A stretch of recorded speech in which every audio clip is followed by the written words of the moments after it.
একদিকে জিনিসের দাম বাড়াচ্ছে তারা, আর অপরদিকে রুজির রাস্তাও দিচ্ছে না, যাতে করে তুমি আমি গরিব হই। আর গরিব হলে বলবে না আমার সাত দাও, 21 থেকে 40 1500 টাকা গুটখা খাবার দেবো, দিচ্ছ তো নাকি? হ্যাঁ, তারাই বলছে ভাই, আমি কেন বলবো, তারাই তো বলছে গুটখা খাবার সোশ্যাল মিডিয়ায় দিচ্ছেন নাকি? যুব সমাজের জন্য যে নয়া ভাতা প্রকল্প এনেছে, সেই প্রকল্পে রাজ্য সরকার যে টাকা দেবে সেই টাকা দিয়ে নাকি তারা পান গুটকা খায়, তাদের হাত খরচা চলে যাবে, এমনই নিদান তৃণমূল নেতার। কর্মী সভায় তৃণমূলের নেতার গোপন টোটকা প্রকাশ্যে আসতেই বিপাকে পড়েছে রাজ্যের শাসক দল। এক ঝলকে শুনুন সেই মন্তব্য, কি বলছেন বিশ্বজিৎ সেন। ইয়াং ছেলেপেলের একটা বড় পার্সেন্টেজ পান্তান খায় বেড়াচ্ছে, তাদেরকে ওই জায়গাটাই হিট করতে লাগবে। কিন্তু ওর মাসে 1000 টাকা তো গুটখার খরচা হয়, এটা তো দিদি দিবে।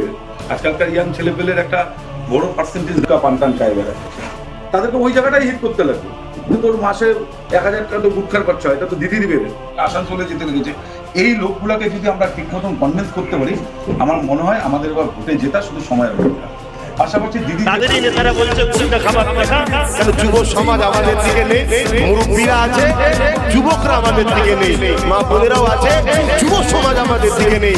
এই যুবক ঘরে বোঝাবার জন্য বলো, তোমাদের হয়তো 1500 টাকা গুটখা খাবার জন্য দিচ্ছে, তারাই বলছে ভাই আমি। শুনছেন তো নাকি? গুটখা খেলে ক্যান্সার হয় না, হয় না?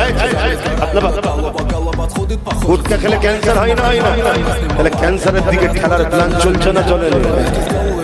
মনে রেখে দিও, করোনা বানানো হয়েছে, করোনা বানানো হয়েছে। যত বড় মাথা তত বড় প্ল্যান। সবার লক্ষ্য গরিব মারো, সবার লক্ষ্য গরিবকে শেষ করো। যদি বোঝার হয় বুঝবেন, আর না বোঝার হয় যেদিন বিপদ আসবে সেদিন হায় হায় কি হলো, হায় হায়।